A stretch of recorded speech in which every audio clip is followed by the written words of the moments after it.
Hər hansı xidmət üçün müştəriyə geri qaytarma etmək lazımdırsa, bunu satış əməliyyatları, geri qaytarmalar bölməsindən rahatlıqla edə bilərik. Burada yeni əməliyyat üçün plus geri qaytarma düyməsinə klikləyirik. İlk olaraq məhsul tipini seçirik. Bu turdur, oteldir, yoxsa başqa xidmət.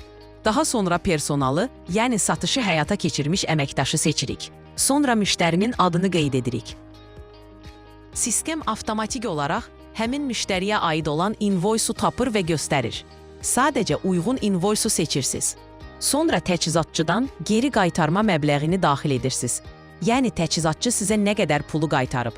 Ardınca cərimə bölməsində müştəridən tutulan məbləği yazırsınız.